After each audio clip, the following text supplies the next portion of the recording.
Welcome to the Autism Intervention Training video series. The focus of this video is generalization. We begin by defining generalization and giving some examples across 4 areas. We end with some tips for increasing the chances of generalization. Let's begin by defining generalization.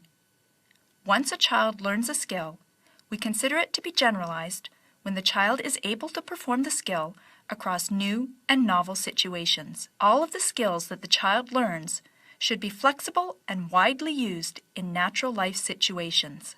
For example, a child should be able to count blocks while sitting on the floor with a therapist, or count baking ingredients while cooking with his or her parent. He or she should be able to answer questions while sitting face to face with a therapist in a quiet room. What's your mother's name? Temple. Good boy. Push. Or when asked by a peer while playing at the park. Life is not restricted to highly controlled therapy sessions. Therefore, generalization is vital for children to succeed in life. Children need to learn to generalize skills that they have learned across 4 areas. They will need to generalize across people, settings, stimuli, and responses. Any new skill a child acquires should not be considered fully learned or mastered until the child is able to perform it at a consistently high level across all types of people.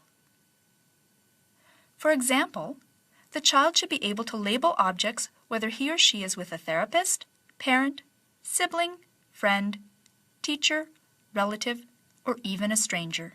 In addition to generalizing across people, the child needs to generalize skills across settings. The child should be able to perform the skills he or she is learning at the therapy room table, on the therapy room floor, around their own house, or at their school, or even at the park or at the mall. The next area that a child needs to generalize skills across is stimuli. The child should be able to perform skills with an endless variety of materials. For example, when learning emotions, a child should be able to identify emotions on faces drawn on flashcards. Give me happy. Happy. You got it. Look, she's really happy.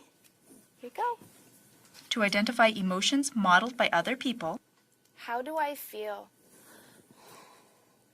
Mad. Bored. I feel bored. Pretty nice trying. Bored. How do I feel? Bored. That's amazing. Wow. And to label emotions of characters in picture storybooks. How does this little girl feel? Mad.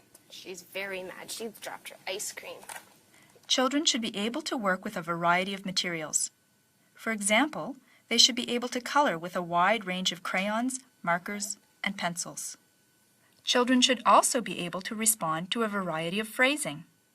For example, we ultimately want a child to be able to respond correctly to touch red, where is the red one, can you find it, and so on. The final area that a child needs to generalize skills across is responses. Once a child learns a skill, he or she should be able to give a limitless number of unique and new responses. For example, when teaching how to count, we may start by having a child hand us 4 blocks. Generalization might include having the child count different types of items, build a tower of 4 blocks, or count 4 spaces on a game board. Nice job. In other words, the child should be able to count out objects in any fashion in new situations. Another example of response generalization can be seen when teaching pretend play skills.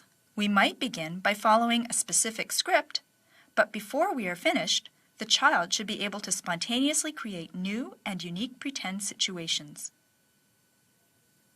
Poor generalization is one of the most common learning challenges for children with autism. As a result, teaching generalization can be very challenging. However, there are things you can do to increase generalization. You should include plans to generalize a skill in your initial written teaching plan. Generalization should be taught in a systematic fashion. Everyone should be aware of what step in the process the child is at. Before you begin teaching, decide when and how to introduce generalization. Some learners can begin generalizing immediately. Some learners must be able to reliably and confidently perform a skill in its initial format before it can be generalized. Some learners might have skills they can begin generalizing almost immediately, and other skills that will need to be completely mastered in their original format before they can be generalized. Carefully planning for generalization and making sure that teaching programs are not ended before they are fully generalized are two ways to increase your chances for successful generalization.